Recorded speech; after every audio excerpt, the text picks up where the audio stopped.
survécu à la pandémie comme otaku. En mars dernier, on a eu le droit à une pandémie, mais probablement que tu le sais déjà ça. On a le droit à une pandémie mondiale. Des milliers d'otaku ont été privés de leurs activités préférées, de leurs activités sociales d'otaku, de passionnés et autres. Et ça a fait en sorte que les gens étaient encore plus isolés envers soi-même. Et j'aimerais ça te raconter dans ce petit vlog-là une petite anecdote, une petite histoire, de te raconter en fait comment que moi j'ai vécu cette pandémie, comment j'ai survécu à cette pandémie en tant qu'otaku. Parce que crois-moi que ça n'a pas été facile. Puis ça n'a pas été facile pour moi, mais ça a été facile pour personne, mais vraiment personne. Je pense qu'on a tous eu des problèmes, autant dans nos vies professionnelles que peut-être dans nos vies personnelles. Mais aujourd'hui, je voudrais plus te parler particulièrement justement de ce qui nous relie ici sur cette chaîne, qu'on est tous des otaku, on est tous des passionnés, mais qu'on est tous des passionnés d'animation japonaise, de culture japonaise. Bref, je voudrais parler des impacts que ça a eu un petit peu et comment j'ai réussi à m'en sortir, les trucs, qu'est-ce qui a été mis en place aussi par la communauté en général. Bon allez, j'ai assez parlé, on regarde ça, tout ça ensemble en mode vlog. Let's go!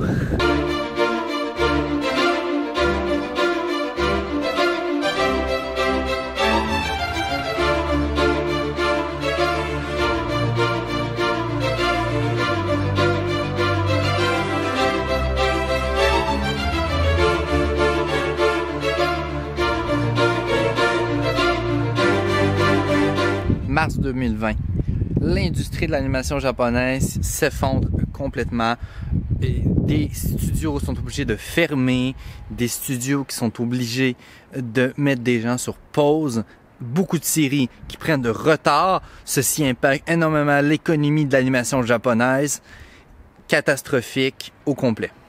Certains studios ont été obligés de fermer leurs portes. Certains studios ont décidé de reporter des animations japonaises pour garder la qualité de l'œuvre. Et ça, j'en remercie énormément les studios d'animation au Japon.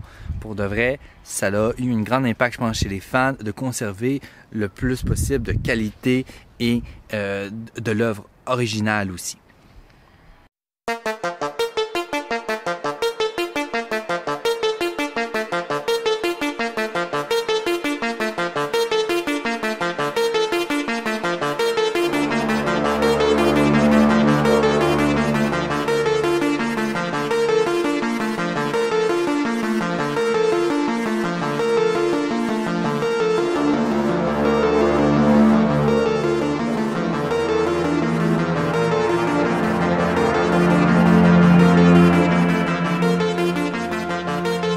En mars 2020, j'ai décidé à ce journée-là précisément de faire plus de 3 mois de contenu chaque jour, de donner des daily news sur l'actualité de l'animation japonaise sur ma chaîne YouTube.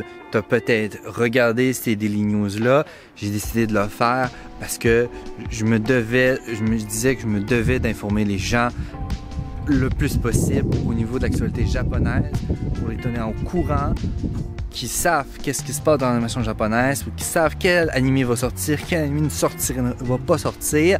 Il y avait tellement de flou, il y avait tellement de désinformation aussi en même temps sur l'animation japonaise. On ne savait plus trop où on en était, qu'est-ce qui sortait pas.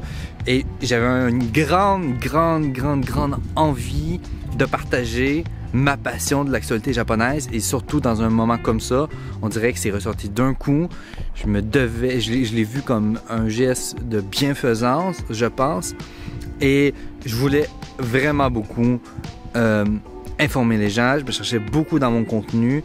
Je me suis retrouvé dans mon contenu, je pense, énormément au niveau de la création de contenu, tout ça. Mars 2020, les 3 mois qui ont passé par le souci, c'est ça que j'ai fait. J'ai essayé de faire le plus de nouvelles possibles, des nouvelles impactantes, des nouvelles qui pouvaient informer les gens, qui pouvaient être utiles. J'ai par la suite essayé de trouver un autre moyen. Tranquillement, je commençais à me lasser de faire des vidéos chaque jour, de me lasser à faire ce genre de contenu, à partager ce genre de passion que j'avais un peu Daily News. Ça me prenait énormément d'énergie à faire ces news-là pendant la pandémie. Et j'ai donc décidé par la suite de reprendre un projet que vous connaissez très probablement, qui est le projet Asian no Sekai.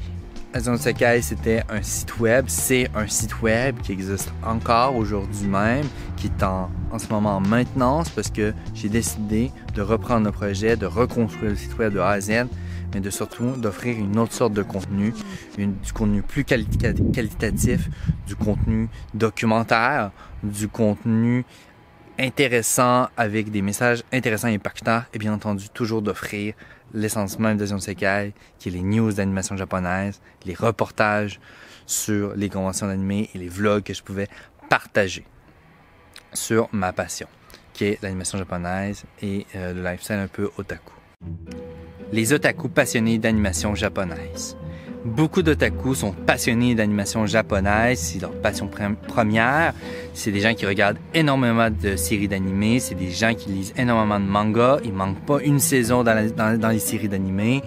Il manque pas la saison d'hiver, il manque pas la saison d'automne, il manque pas la saison d'automne. Ils sont aux aguets, ils vont sur les sites de news, ils s'informent de l'actualité, de qu'est-ce qui peut se passer. Ils regardent énormément de divers animés, autant de l'action que du shonen, que de la comédie, que de l'amour-amitié, que de l'horreur, que du ecchi. Ils regardent vraiment de tout. Et ce genre de ce type d'otaku-là que je clarifierais comme moi je suis ce type d'otaku-là, du moins je crois bien que je suis ce type d'otaku-là, ou que je regarde presque tous les animés et que je suis vraiment profondément un amour avec la scénarisation, un amour avec l'animation, un amour avec les émotions que l'animé peut nous faire ressentir complètement. Je pense que ce type d'otaku-là a été moins impacté que les otaku cosplayers. Je t'explique pourquoi. Je pense que les animés, que les otaku qui aiment énormément, qui sont de type d'animation, les otaku animation, appelons-les, les otaku animation, ils ont été moins impactés parce que ils avaient encore de l'animation japonaise, ils avaient encore leur bulle. Leurs bulles n'ont pas été pétées parce que où tu regardes l'animation japonaise, c'est chez toi, au confort de ton salon, au confort de ta chaise, au confort de ton jardin, comme moi. Bref, tu peux le regarder où tu veux, t'es confortable, t'es bien et t'as l'habitude déjà. Même avant la pandémie, t'étais habitué à regarder des animés dans le confort de chez toi. Les otaku cosplayers ont été beaucoup plus impactés que les otaku d'animation parce que les otaku cosplayers, leur passion est basée, oui, sur l'animation japonaise et partager leur amour pour un animé et une série précise à travers aussi leur amour du cosplay, qui est de faire des costumes, mais c'est aussi le cosplay une activité sociale. Et ça change tout.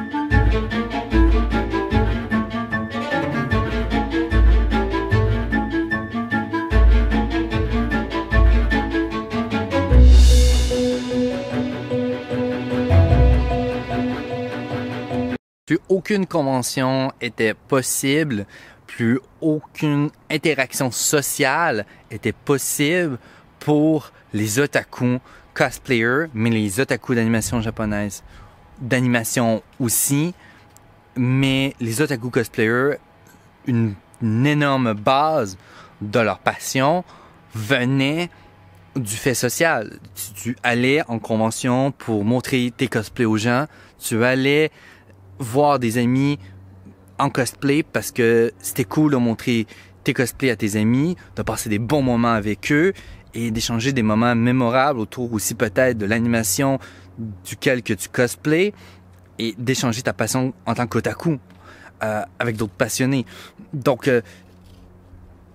la pandémie a impacté énormément les gens du cosplay.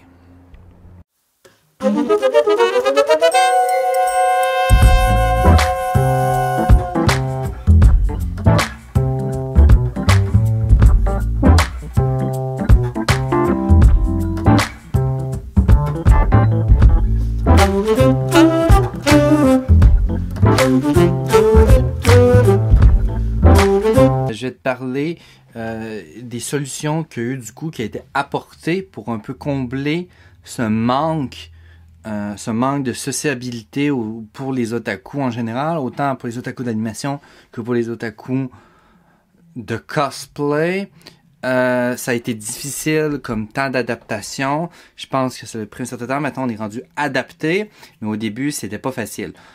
La première convention qui a proposé ceci, du moins au Québec, d'après ce que j'ai vu, c'était Otakuton. Otakuton a eu lieu cette année, ça a été l'Otakuton en ligne. Les éditions des conventions ont été en ligne cette année.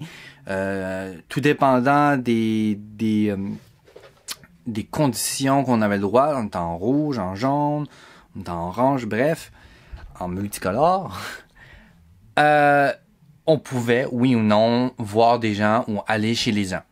Le Otakuton s'est passé qu'on pouvait aller chez les gens. En général, on pouvait profiter avec les gens de la convention en ligne. Ça donnait une ambiance. Tu devais toi-même te faire ta propre ambiance. Et c'était ça. Pour le Nadeshikon en ligne, j'ai aussi participé au Nadeshikon en ligne. Ça a été bien organisé. J'ai mieux aimé les panels du Nadeshikon en ligne. Mais n'hésite pas à me dire dans les commentaires si tu aimerais ça, avoir un petit review sur la convention du Nadeshikon 2020 sur, en fait 2021 en réalité, sur Nadeshikon 2021, sur comment que j'ai trouvé ça. C'est pas marqué en bas si tu aimerais que je te dise ça. Mais revenons à nos patates. Les conventions décident donc de faire des conventions en ligne, de faire des conventions pour essayer de garder cette passion qu'on peut avoir pour l'animation japonaise en offrant du contenu plus réduit. Bref, je vais te montrer plus concrètement à quoi ressemblait entre autres le planning du Nadeshikon 2021. Tu peux le voir, ça c'est le planning du Nadeshikon. Ça se passait sur 2 jours. On avait samedi, les panels commençaient à 10h. Il n'y avait rien à dire. Ça commençait à 10h30. On avait la cérémonie d'ouverture. Et ça se terminait à 20h à chaque jour. Il y avait des panels jusqu'à 22h ici du moins pour la salle de jeux vidéo. On avait une salle de jeux vidéo qui était un Discord en réalité avec des jeux vidéo. Et après on avait d'autres panels. Il y avait certains panels qui étaient en ligne et d'autres panels qui se trouvaient préenregistrés. Et du coup, ça s'est passé comme ça. Ça s'est passé sur 2 jours et c'est à 19h30. Bref, ça me finissait tôt. Ça coûtait pas trop cher. Ça coûtait de mémoire 10$ et tu pouvais avoir accès à la convention. Au panel de convention, on avait des panels du genre cosplay make-up, défilé de mode. On avait la Mascarade 101.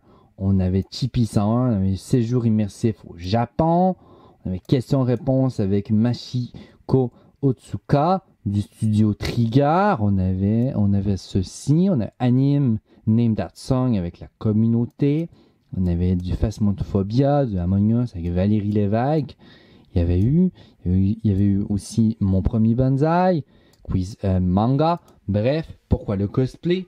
Beaucoup de fondamentaux, des panels fondamentaux qu'on retrouve souvent dans les conventions.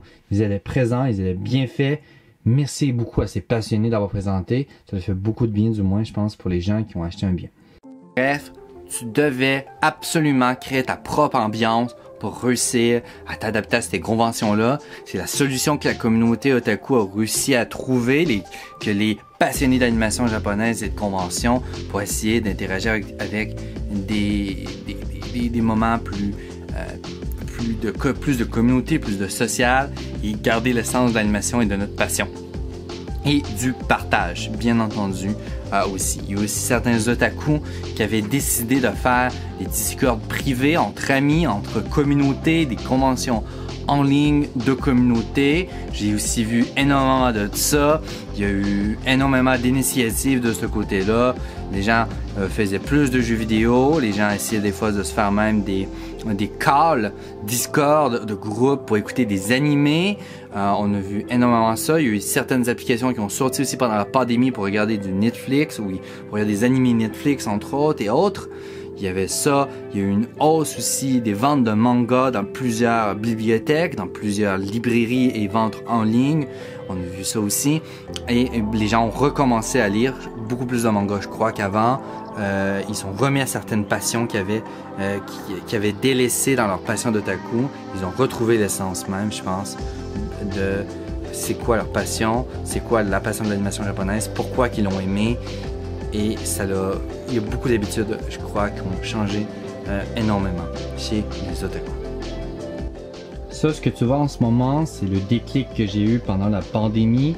Je me suis demandé comment que je peux faire pour remettre Asian Sekai en ligne, comment que je peux faire pour partager ma passion comme qu'il faut, qu'est-ce que j'avais fait de bien dans le passé, que j'avais fait de mal dans le passé. Bref, Asian Sekai, un site web où il contiendrait des articles, des reposts d'articles, bien entendu, des articles originaux que nous on écrirait, des articles de l'actualité japonaise que d'autres sites web de la news ont mis. On reposterait aussi les articles dessus, et on aurait des articles originaux et bien entendu du contenu vidéo original, des CMV, des vlogs, des documentaires, des reviews d'animés pour bien diriger les gens, des guides aussi vidéo. Il y aurait probablement dans Asian Sekai. Bref, c'est une idée que j'ai eue en place, que je suis en train de monter, que je suis en train de faire, Asian Sekai, de remettre le site web à jour pour repartager ma passion de l'animation japonaise. Je me suis aussi beaucoup demandé si un jour il y aurait une autre pandémie, parce que ça ne sera pas la dernière, ça va réarriver un jour. Est-ce que je vais être vivant? Est-ce que je vais être là ou non?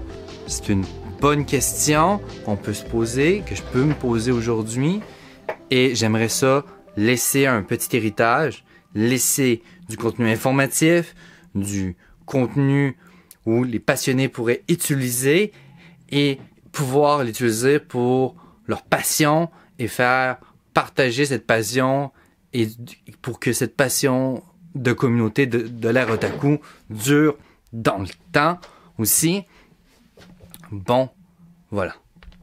On a parlé de beaucoup de choses aujourd'hui. J'espère avoir réussi à avoir relevé les points forts de cette pandémie, d'avoir mis sur scène les otaku, de dire « Hey, notre passion a été aussi